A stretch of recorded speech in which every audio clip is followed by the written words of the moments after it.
I always feel like I was in the deepest pit, and then God is so gracious and so merciful, and He knows exactly what I need, and then He reached down His arm to pull me out of that. The people who are most adaptive are the people who are cranking up their curiosity, courage, and care to a level that's not natural for them. Welcome to the Extraordinary Lives podcast, where we talk about lives that go beyond the ordinary to the extraordinary, with the extra being Jesus. We'll be encouraged with amazing stories and helpful insights from the lives of ordinary people who have that extra, that supernatural difference that only Jesus can give. I'm your host, Ellen Bennett. Thanks for joining us. Hi, everyone. I'm so thrilled to welcome Albert and Eva Wolfe to the show. Hi. Hello. They lived in China. We will be hearing all about their story and especially how God has interacted in their lives. So welcome to the show. So glad to have you guys. We're very happy to be here. Thank you for having us. Yes. Well, Albert is my nephew, and he is married to Eva. How long have you been married? About 8 or 9 years now. All right. Are we supposed to have an exact number? Only if you truly are dedicated to each other. And they have 2 adorable kids, and they happen to be visiting us right now here in San Diego. So we are thrilled to be able to interview them and find out about their story.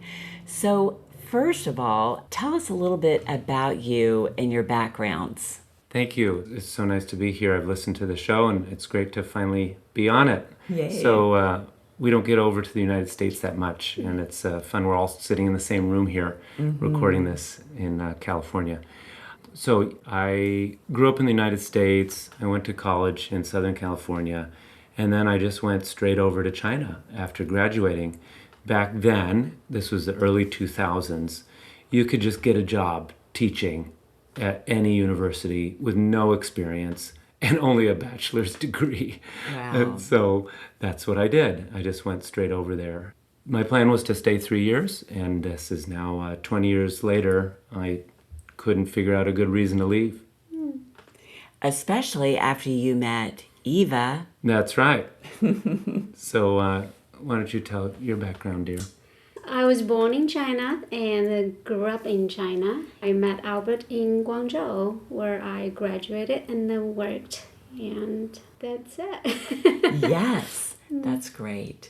And we were just so thrilled when Albert met you and started dating you, and it was so fun to hear the stories. And where were you married? The specific place? We're married in Guangzhou, now church, and I think we're waiting for the tree house.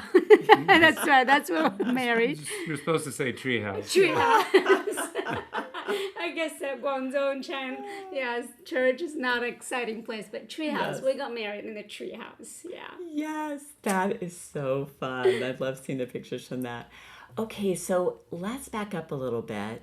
How did each of you come to have a relationship with Christ? I grew up not knowing God, and it's also even a little bit negative, things from people talking about like Christianity or God, that is superstition, and also being a proud, highly intellectual person, like this is not for me. And I don't really know anything besides people saying this is superstitious.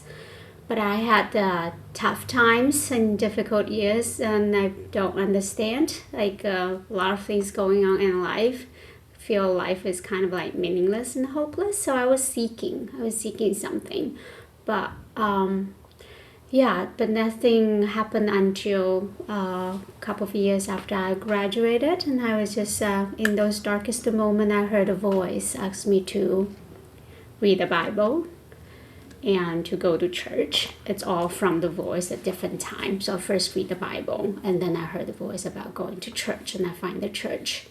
And that's how I really start to know who Jesus is and who God is. And then after I follow a baptism course and then ask all the questions I want to ask, and then and I'm ready to decide to follow him. And I think that he is the answer to my questions, or he's the answer to my life. Like I don't know, like I don't have any meaning and purpose until I met him. So, yes. Okay. yeah.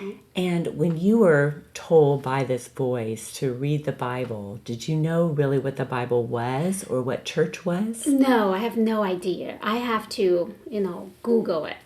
Yeah, we don't have Google, so it's Chinese Google. So I bought the Bible online, and I don't know, like, there are different versions. And then, so I bought a bilingual one, Chinese and English. So I was hoping maybe I can improve my English. I didn't know at that time what Bible really is. Wow. In church, I also just Google it online and then find the location, find the transportation to get there. Yeah. That's great.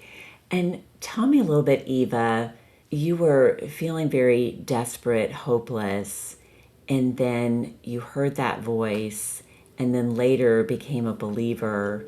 When you think about that experience, how does it make you feel, or what does it make you think about God himself? I always feel like I was in the deepest pit, and then God is so gracious and so merciful, and then he knows exactly what I need, and then he reached down his arm to pull me out of that.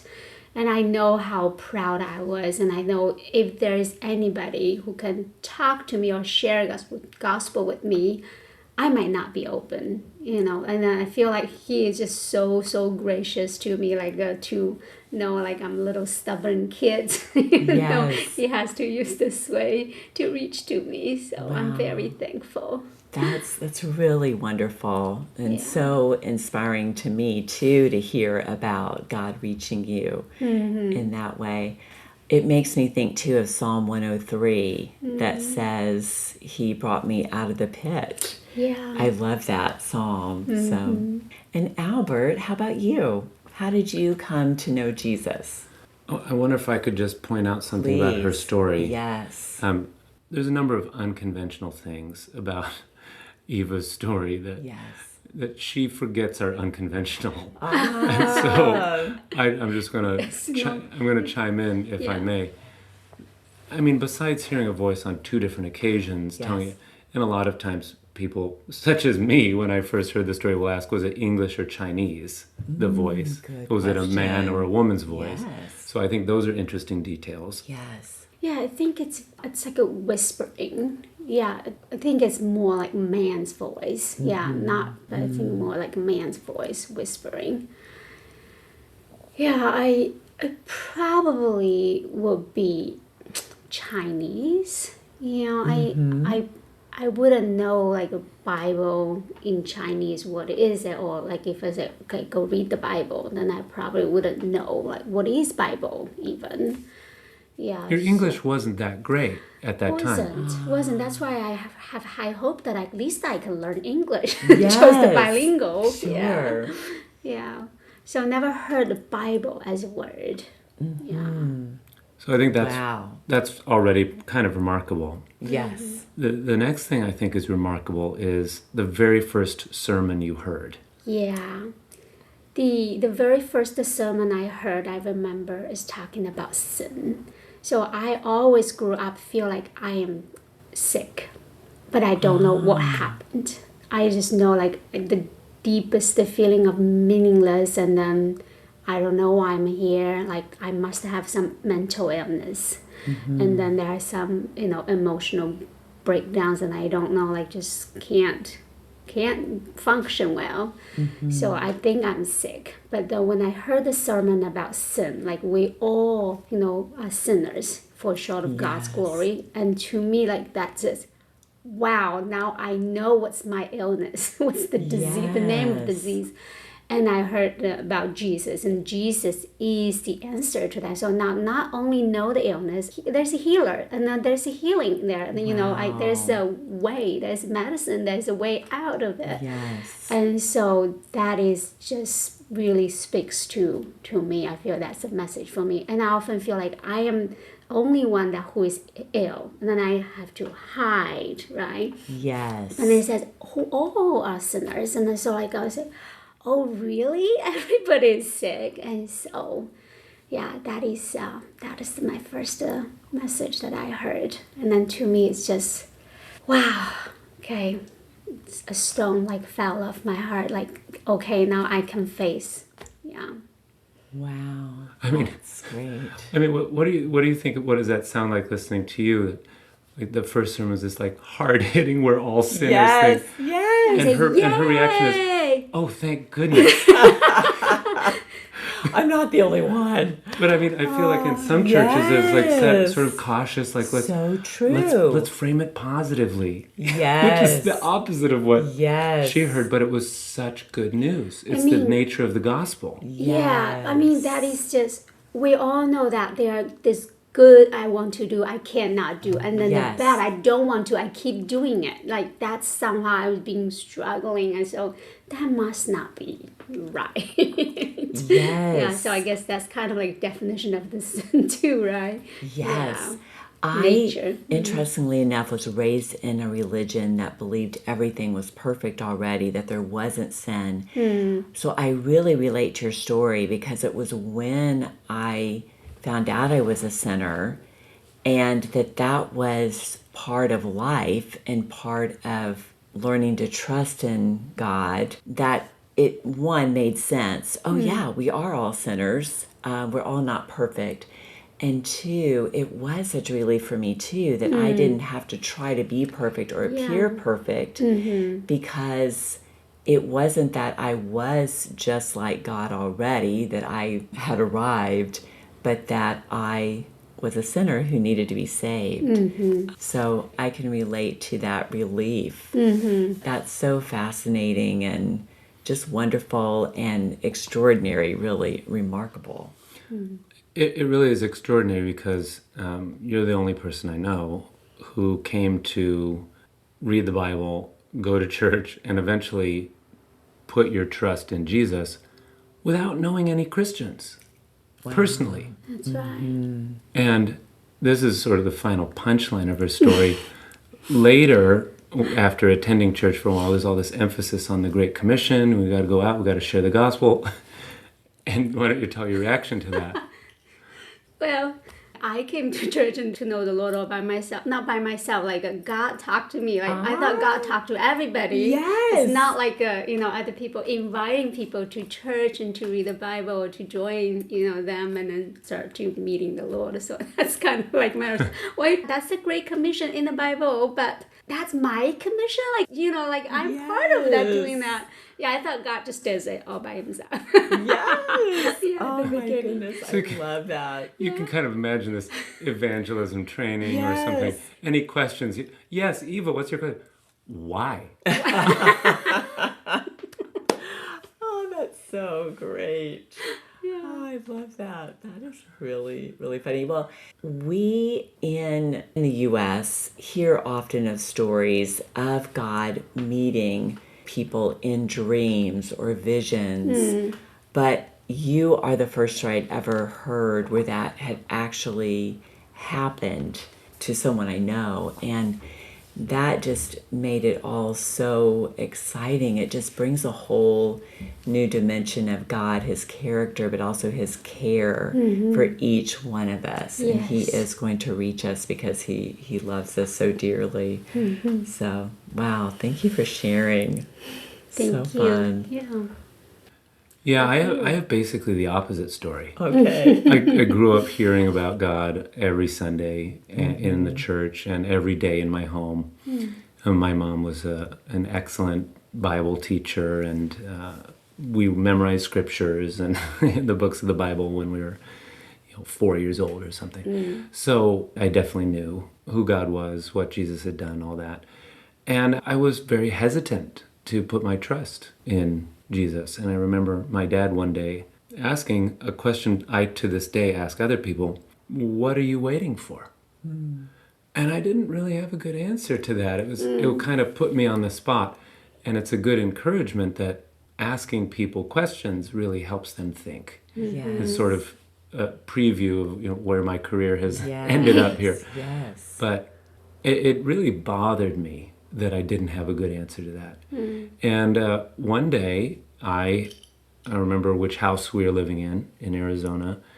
I had a terrible dream about hell, really. Wow. And it was just a real dark, I can still see it in my mind, almost like a spiral path down a mountain, just with this long line of people just walking slowly, gloomily down. And there was nothing scary at all about the scene, if you'd seen a painting of it. It was just this gloomy, dark mountain path, could be like Starry Night, those kind of colors. And it was absolutely horrifying to me. I woke up just shaking because I knew God wasn't there. Wow. And it really jarred me. And so I'm not sure it's the best motivation to go get baptized and put your faith in Jesus, but it was a big one. And then my sister said, I'm going to get baptized next Sunday. And I said, well, me too. What a quick. But I was kind of getting ready, but she sort of, I can't let my younger sister go in the water before me. Yes. So that was when I was, 12, 13, something like that. But then, again, it's not this big transformation. It's this sort of, growing up in the church, I felt that my story was very anticlimactic and very extraordinary. Yes. Just a plain old kid in the church. And so I don't think it really changed my life very much. And a few years later, when I was in high school, I read a very deep transformation when I felt like I just suddenly realized one day, I'm living totally for myself still. I'm not sure anybody that knows me at school would even know that I'm a Christian. And that just seemed so hollow and empty and disingenuous that I would say that I'm a Christian, but what am I really doing? I wasn't bad. I never was like the bad kid. I was just this normal, boring kid. And so I just sort of had a second moment where I decided, okay, no, I'm serious. I'm actually going to live my life for Jesus and not for myself. And that was a very definite, different moment in my life several years later. Wow. I would love to unpack that a little more. What does it mean to live your life for Jesus? What does that look like? What does that mean? And maybe how are you all doing that now? What are some things you're involved in that to you express that you're following Jesus, living your life for him? And why is that important? Why can't I just say, hey, I'm a Christian, all right. Why is this great commission of sharing with others or showing the light of Christ so important? Yeah, I just really simply, the easiest way to explain it, because I meet with a lot of business professionals and we have even a businessman's fellowship in China over there. The easiest way to explain it is say, I've got a bigger boss. Nice. I have a higher boss. So even if when I'm working for somebody and they ask me to do something that my big boss wouldn't like, sorry, I got a bigger boss. And so in our home, we have a bigger boss than just the two of us raising our kids. There's somebody else who's actually in charge of what we do and cares and is watching and that we want to make proud of us. Great. Yeah. How would you explain it? Well, if you're living for self, it's very natural. Right? Nobody needs to be taught by that. Yes. But as a Christian, I know that this is not my life. I know without Jesus where my life might have been, but not this life. And so, and I know not just me belong to him, my husband, my children, my neighbors, all of them, strangers, they all created by God. And he has a purpose for me. So like to live what he wants me to live. And then that is a much better life. So to me, how to reflect him, how to reflect his image, in me. So when people see my life, he's not seeing me, Eva, live, but seeing Christ lives. And I think that's what make it different.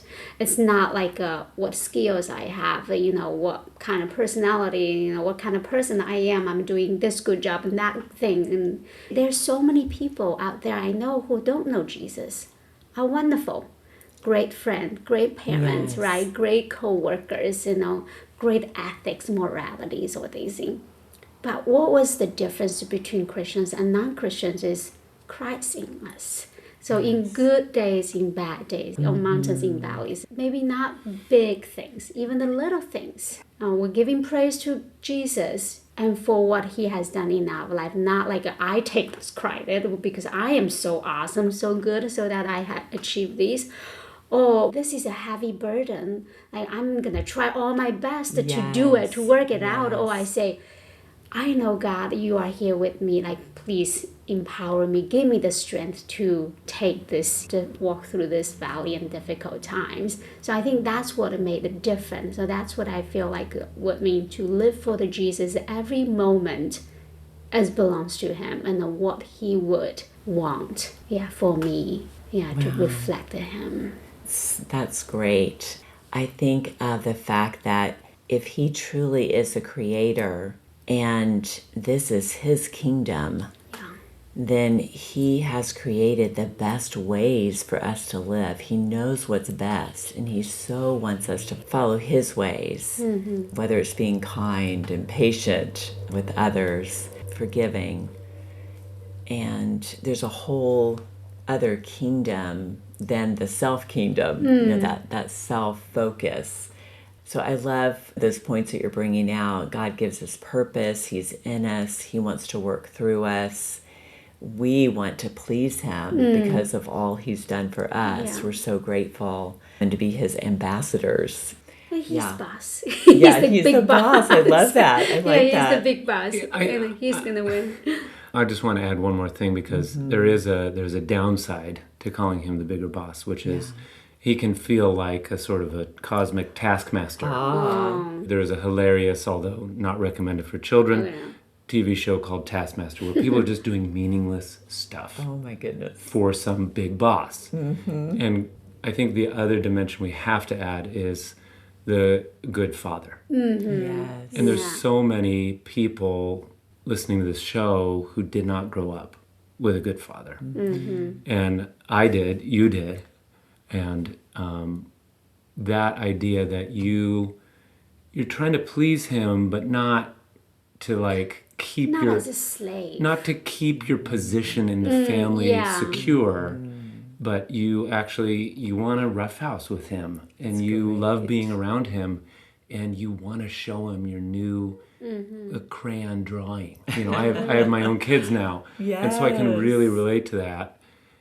That's really the analogy that God wants us to think about first, is that he's a good father. So many people don't have good fathers that's almost worse than having a good boss. Gotcha, And so that's why I say good father, and maybe I should say good boss, but he's not really employing us to do things that he doesn't quite have the capacity to do himself. Yes, so true. That's a good point. So you need both, I think. You need to have both of those analogies in mind to really, I think shepherd and father are the two most common in the New Testament. That's great. Okay, so that leads me to being excited to ask you about your ideas on marriage and being a team. Tell me about that. Go ahead. Teammate. What a team. She's asked me to do it. So I've had quite a lot of anxiety about being a good father, being a good husband, and leaving. I'm using past tense because I feel it's really been resolved. Leaving the home, abandoning my children and wife to go on business trips and work and do whatever. And then I sort of persuaded myself that it's okay because, we have different roles. Okay, I go and, earn the money or whatever, and she stays home and educates the children. And it just didn't quite sit right still. It still seemed a little bit like a business, and not quite like a family. And so one day I was going off to this, very difficult work that I had to do. And I remember Eva said, well, I'm going with you. And it, really hit me like, wait a minute, that makes no sense. She's clearly not. She's staying home. And she said, well, if we really are one flesh, then that means that I'm actually going with you to meet this difficult client. And I thought about it, yeah, actually, I get that. And so because of confidentiality and things, she can't really know all the details of what I deal with in a client relationship. But it was a real turning point because I kept thinking I was leaving the family to do something and then rejoining the family. Yes. And then I suddenly, because of her reframing of that, I suddenly realized, okay, we could actually both go do this and both stay home at the same time. It's sort of a time warping, mind bending idea, but the one flesh idea is kind of weird anyway. And that was her way of explaining how she thinks about it. And we've basically been exploring that direction for several years now, and it's really quite different. Wow. And when you say you're with him, there's that idea of we're one flesh, we're really one person now. There's the idea of praying for him, but it seems like it's more than praying, which I'm sure is included. But I mean, it's more than that. It's also like I feel I was going there. Like I'm trusting. Like we're already here. This is the family is a unit, right? Me and him is a unit, and so we all have different missions. So God sent him out to be with the clients, and then to be a light and salt among whoever he's worked with. And even for me, stay at home is the same. Like when I am educate the kids and then parent the kids, I don't feel like I'm doing it all on my own. Yes. I will think, what would Albert do? As a family, what is our family's goal and the purpose? And then how is that going to be implemented in the daily parenting and educating the kids? So I'm not like just doing it on my own, like with my own strength. So it's not just about the prayer. Of course, we do often pray together about, his work, and that I will pray for him while he's not with me. And but I also feel like I am with him. I trusted him. Like when he goes out, he's not work just by himself. He's represent both of us. Yes, I love that so much. And then we have Ring to remind us. Yes, that's right. Yeah. That's great. It's a very different way of thinking. We have so many wonderful couple friends in China, and a lot of them are multicultural marriages. China plus another country or two other countries, neither of which are China. And there's a lot of discussion about whose culture is dominating and who's doing more work in the house or less work in the house. There's not, I wouldn't say necessarily friction, but there's a lot of energy spent, I'll say it that way, on trying to like delineate who's doing what. And we almost have the opposite approach, which is trying to eliminate the lines. We're all for role clarity and who's got responsibility and stuff.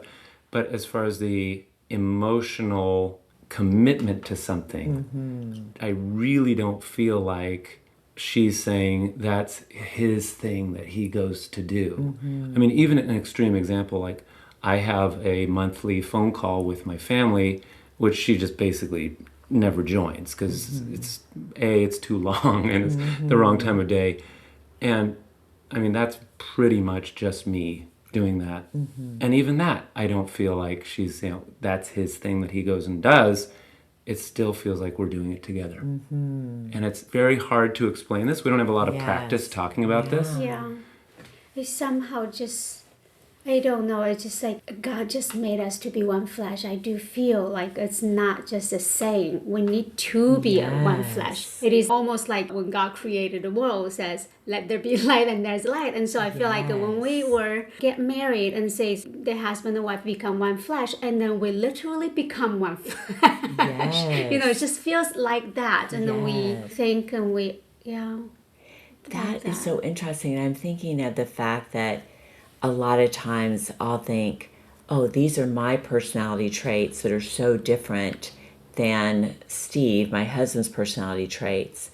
And instead of thinking about how we're different, which I know those differences also really combine to help us both. Instead of thinking that way, I love the idea of thinking, wow, this is us. This is what all we bring. So we've got Steve's great strategic approaches and really being able to problem solve. And then, we have my side, which might be compassion or hospitality. well, thank you. For sure, hospitality. So that is so helpful to me. I love it. Thank you so much. I'm going to enjoy just pondering that more, and I know the listeners will too. And maybe we'll have you on in the future after you all have unpacked it a little bit more too to talk about it again. Yeah. Okay. So if I were a listener, I would want to know, what are the differences that you see in China versus other countries? And I've already heard some fascinating things that I love. One is that you don't really even have to go to the store necessarily. It can just be delivered right away. Two, there's no tipping. So those are just a couple of contrasts. I would love to hear more. So obviously there's pros and cons. Yes. And we want to be careful not to paint a biased picture. Sure. But the other thing that I really enjoy and is probably my favorite reason to raise a family in China is extreme safety. Wow. Now, the downside of that is extreme surveillance. So if you don't want facial recognition and everything that you're doing out on the streets on 6 different cameras, probably you won't feel very comfortable in China. And I know people who they come to China and they can't handle it. And it's not actually in your face. It just feels oppressive to them because they're used to a very different culture. I'm, of course, also used to a very different culture, but I've been sort of the frog in the pot, boiling slowly, which turns out to be a myth, by the way. But anyway, we all understand what it means. The cameras have been added and the cell phones were added since I was there. Wow. Smartphones are new. And so at this point, we've seen like bars in the taxis between the front and the back seat. Those bars are gone because if there's an issue, the whole thing's on video and whoever's in the car is facial recognition trackable. Wow. And so there's just no safety issue for the drivers anymore. And so it feels really different getting into a taxi with no bars. And that's sort of a symbol for how the country feels. Like if Eva was going downtown Los Angeles for a meeting and had to come back after midnight, I would still be awake. I would want to know where she is. And I would be asleep in my bed in Guangzhou. Did you take the metro? Did you take the subway? Yeah, I took the subway. Okay. Don't care. It's so safe. That's amazing. Wow. That's really underreported, I think. Definitely. But what's really reported is the surveillance and stuff, which is real. So don't do bad things. Yes. Somebody lost an iPad at like a Costco or something, and it showed up at their door. Somebody turned it into the police, and the police found their door and just left it outside. I think it had a note. Wow. Like this is your iPad or something. They didn't even report it stolen. And so... That is just amazing. Isn't that wild? Yes, that is. And so that's going to freak some of your listeners out because of all the, surveillance and stuff. Yeah. But for raising a family, and if you're not doing anything, the best way to not be nervous when you see a cop car behind you is just to be always going the speed limit. If you're used to going over the speed limit, the moment you see a cop car behind you in the mirror, your heart starts beating. Exactly right. So I learned that a long time ago. Even when I was driving as a teenager in the U.S., I thought, I don't like driving being nervous all the time. I'm just going to go the speed limit, and all my friends are going to get there literally 1 minute before. I mean, that is so true. it's not Oh a my lot goodness. of time. They're going to beat me by 1 minute. Yes. But I'm going to have such a relaxed drive. And so maybe that was God preparing me to live in a high surveillance country where it doesn't really bother me. The other thing that you get with a high surveillance kind of no data privacy country is really efficient linking of systems. You don't need a different app. You don't need to verify your ID for everything. You verify your ID once. They know who you are. They know what your phone is. You can use all the stuff. You can rent a car. You can borrow a bike. You can do everything because you can't hide. Yeah. Wow. Hey, another thing that was amazing to me was it seems like things technologically are very advanced. So for instance, you mentioned, I think just even going to the dentist and some of the technology that's used. Yeah, it's true. This is fairly recent because I've been there 20 years and that was not the feeling I had in the early 2000s. I was about to say things change pretty fast. What China's really good at, and maybe this is the number one thing I want as an American, I want to learn and be more Chinese, is they're super hungry to learn. And they don't care who they learn from. They are dying to learn whatever they can from anyone. I don't have that same feeling going to other countries. And so the result of that is they take massive technological leaps. They skip whole things. Like they skipped the telegraph. They couldn't use it very easily because of the Chinese characters, but they just skipped it. They just went straight to the telephone. So like that's an example. They skipped credit cards. They went straight from cash and checks to QR code based e-payments. Wow. I've never seen anyone use a credit card. They just skipped it. Wow. Because Well, we do have, but it's not like a common. You have one. Yeah. But I've never seen you use it. I mean, I can link my credit cards to the payment too. Yeah. You know, so we kind of skipped it. Like we don't like normally swipe the card when we go buy stuff. We just use our phone. Okay. So 2 examples of advanced technology in everyday life. The dentist is sort of a special one where we sat in the chair and looked at 4 very high resolution photographs in real time of our mouth. Here's your cavity. Oh my gosh, you're right. There it is. Here it is cleaned. Oh wow, that's what it looks like cleaned. Here it is filled. Oh, that's what it looks like filled. And here it is like polished and done, whatever. Like boom, boom, boom. There's no question what's going on. I've never seen that before. It was like going to dental school. Wow. It was incredible. And you have no questions afterwards. You don't do that in US? No, I've never seen that. I've never seen that. On your GPS on your phone, you get almost every red light will give you a countdown, and every green light will give you a countdown. Oh, wow. The GPS is so advanced, it knows all the signals lights. Wow. And to me, that really blows my mind. Yes. It's off like 1 second because the delay from your cell phone to the satellite and back. Goodness. But I can't, I still can't believe that. Yes. And then the bullet trains and the subways. The subways are super clean, efficient, on time, and you see on a little screen when the next 3 trains are arriving. It's just amazing. And sometimes they'll tell you which train car on the next train is full and empty. Wow. And if it's like the cold air conditioner or the not as cold air conditioner. Wow. So while you're waiting on the platform, you can kind of shop around for which car you want to get into. Now, the downside is at rush hour, you're lucky to get in a train car because there's 15 million people in Guangzhou and even more in Shanghai and Beijing. But as far as the technology goes, I haven't seen that in any other country. My goodness. Wow. That's so fun to learn about. Okay, I know listeners are going to want to know about the church in China. How do churches work over there, and what kind of church do you all go to?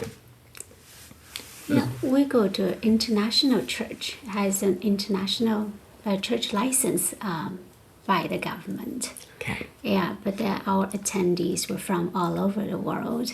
So that's the current situation. Okay. Yeah, do you have anything add on to that? Yeah, I think it's really important for the listeners to know that China is super diverse. And so it's not like thinking about the United States. It's a lot more like thinking about Europe. Now, of course, it is one country. It's not as fragmented as Europe into different countries.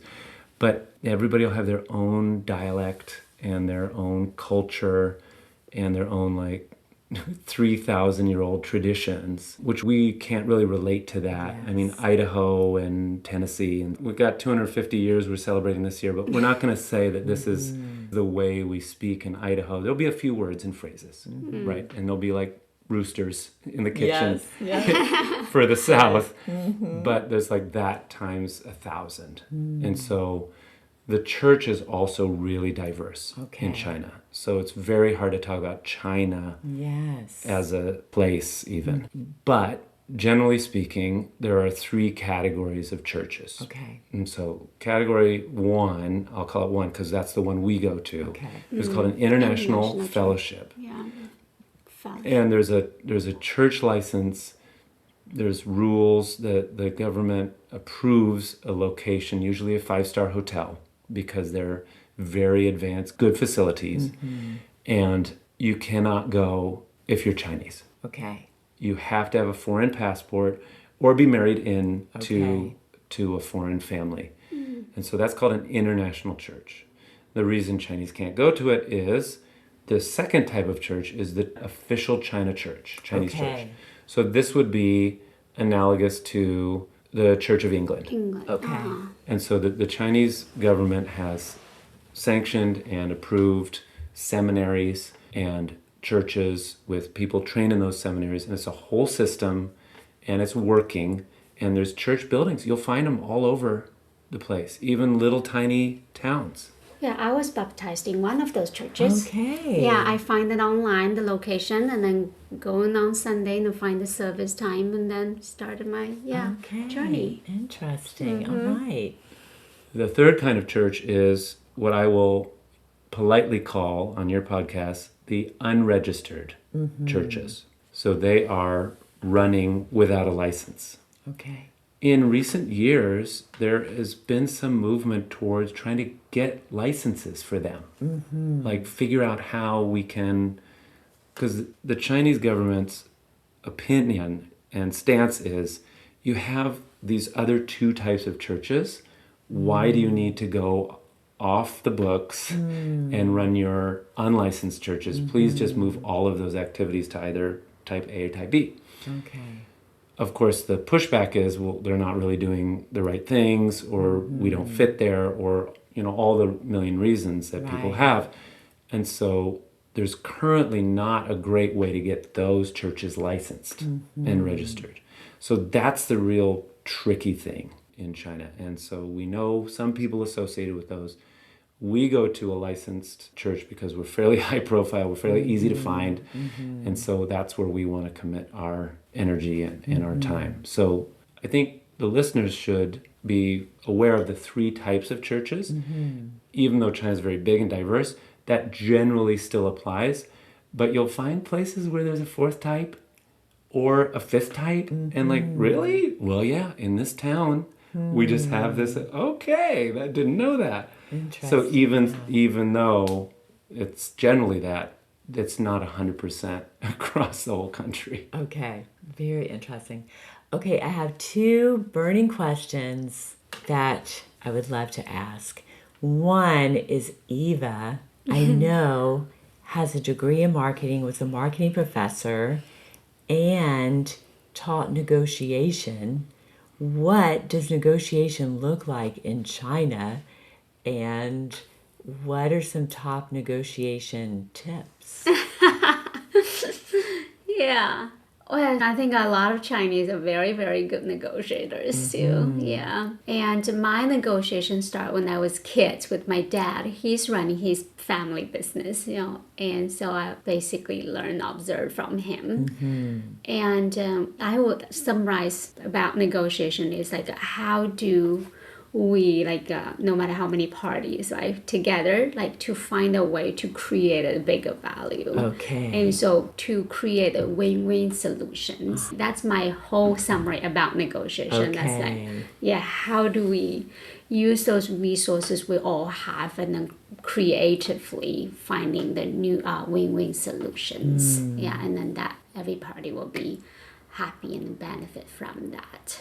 That's great. And how many years were you a professor? 10 years, taught in the college. Okay. About 10 to 11 years. Wow, that's great. What were some of your favorite things about teaching? Yeah, my favorite things about the teaching is how to incorporate that what we learned and with the real world, and then the student get back and then say, I tried this and it really worked. Wow, that's great. Like that kind of thing. Yeah. Yes. So that would be, I think, if I say, one thing that I really like about teaching is to hear that. That's fun. Like the light going on. And they see, wow, this concept really worked, and they actually applied it. Yeah. I think that for college, that's a really important part. It's not just learning something as a content, but you really, your life was changed. Your minds were opened and then challenged and different way of, operating and doing things. That's great. That's so fun. And then Albert, you have a business that you're involved with called Adaptive Leadership. And I'm going to see if I know the 3 C's. Curiosity, courage, and is it compassion? Basically. Almost. Care. Care. Yes. Yay. Okay. Yeah, you got it. So tell us some more about that. What all are you doing, and what are some principles that you think are so valuable for everyone to know about? And just feel free to take a couple hours to let us know. Thank you. I prepared a TED Talk about this.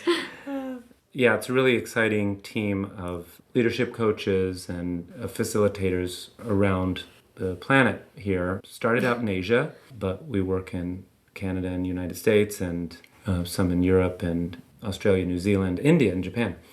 What we are really excited about is helping people to adapt faster. So everyone is adaptive. We have to be. That's how we survive. But we all have a normal speed of adapting that needs to accelerate to really accomplish more or to beat the competition or whatever the reason. And so after all, it's about 10 plus years now, all the experience compressed it down to 3 words. The people who are most adaptive are the people who are cranking up their curiosity, courage, and care to a level that's not natural for them. And so how do you do that? You don't just try harder. What you do is you pick one of them for your current season. And so for me, it's care. As I'm in a season of really needing to lean into care for myself, but care for other people, and just take a little more time to show and genuinely care for people in ways that make sense to them. That's maybe not as natural for me. That's actually expanding my repertoire, my range of how I function. My previous season was very much about curiosity. I need to get new input. I need to delay decisions. I need to ask different questions. I need to ask questions like, what questions should I be asking to not go the wrong direction? So these are different seasons, but by choosing just one of these at a time, first of all, we have short memories. And so I think I can remember a single or a 2-syllable word, one concept, and just each day sort of, okay, what do I need to do to be more courageous or caring or curious today? That's actually very powerful. And so you get a group of senior leaders together and you say, everybody pick one of these, they immediately know which one it is. And then we have very quick, very deep discussions about what would that look like. And they, within 1 hour or less, walk away with new ideas and new action steps. And so to just make it so simple, but still have it very powerful, that's what we mean by being more adaptive. I love that. Wow. Boy, I think we could all use some good coaching in that. That's amazing. Love it. And Eva, do you have one of those 3 C's you're working on right now? It's a good question. I would probably pick courage. Yes. Like having 2 young children, I need some more courage to try different things, just say, it's okay to get into, some new field, a new world, and see how it goes. Yeah, I probably think that would be the one I want to pick. Okay. That's great. I love it. You're already starting that.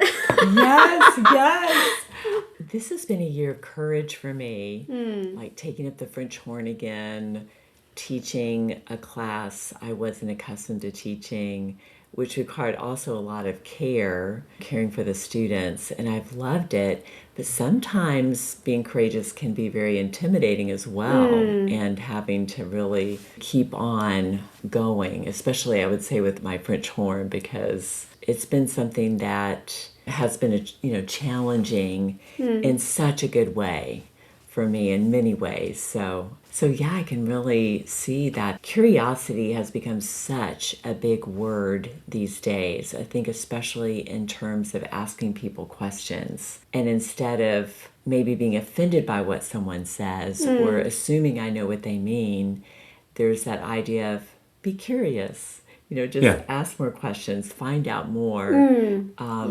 And that can also just be better for relationships too.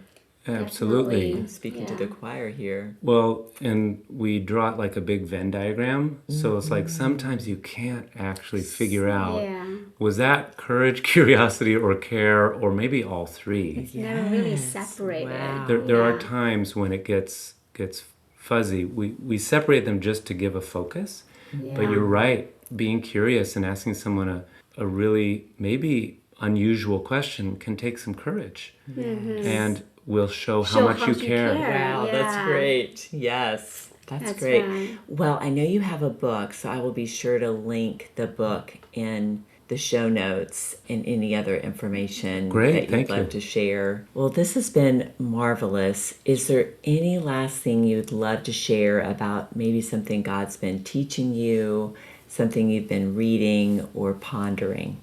I'll tell you one thing for me, and then you can close. I've really been thinking about this line from the New Testament that our citizenship is in heaven, because the world seems so polarized and so kind of hostile to each other, and we're living way over there in China, and we don't get all the same news. But I would really want to encourage the Christians who are listening to remember that we, just like we have a bigger boss or another father, we have 2 passports. And the citizenship in heaven is the main one.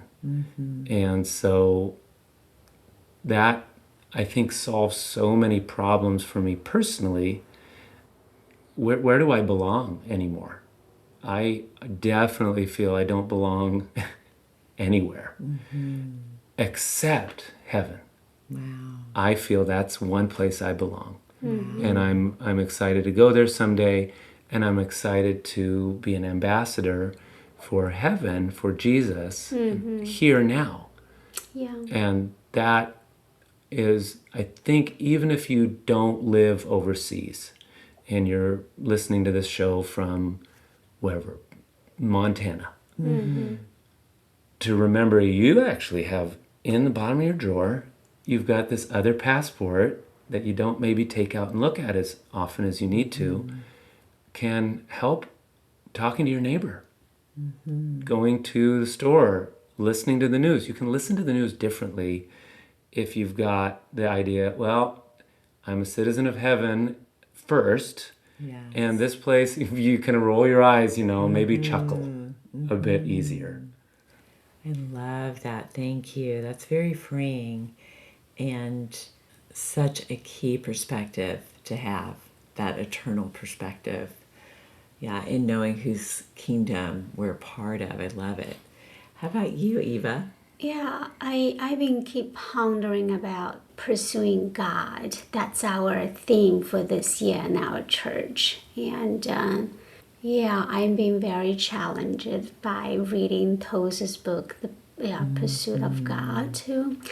And I feel like sometimes we keep adding on things, about like what does it mean to be Christian, how keep adding on things, how do we be near God, and we all want to be close to Him, right? Yes. And then the book talks about we really just seek Him alone. Like we don't really need a lot of things, read your Bible, pray, and then go to church, and then, share the gospel. These are wonderful, wonderful, wonderful things to do. And then that's He also wants us to. But that's not the core. That's like the whole is to be with Him. So I really feel like this year, like for me, my focus is to know and to see that God is calling me to have a deeper and deeper fellowship with Him, and just wait upon the Lord and see what He is doing. Instead of I'm going to take up on this, I'm going to, work on. I've been reading some great missionaries' biography, and I was just wondering, but even by reading their biography, I have the sense it's they become small and God becomes great. And so I wonder, how can my life be like that? It's just I become less and He become greater. Yeah. So that's what I've been pondering. I love that. I've been reading a book on prayer by Simon Tugwell, which is an older book, and his first chapter is on the frequency of prayer. So it really made me think. He's saying, you don't have to have this 30 minutes with God. Just pray throughout the day for all kinds of things.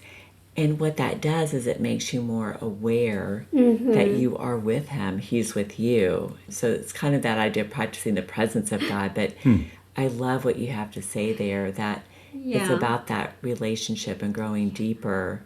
Yeah, I remember Albert mentioned once, when people talk, Jesus woke up early and then, go to a solitude place and to pray.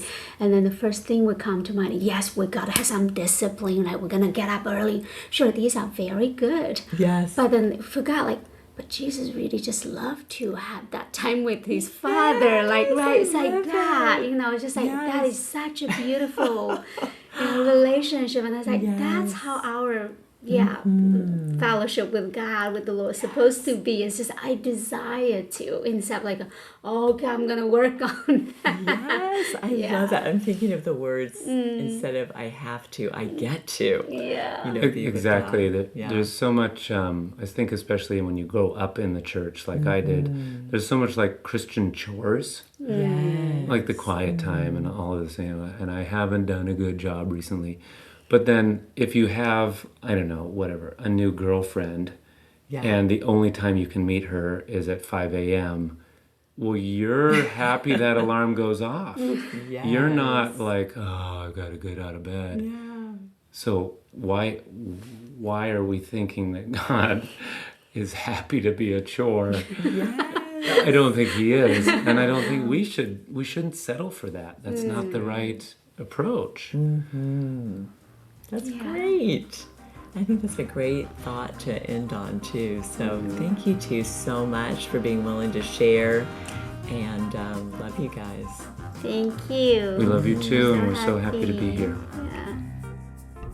Thanks everyone for joining us. This is Ellen Bennett with the Extraordinary Lives podcast.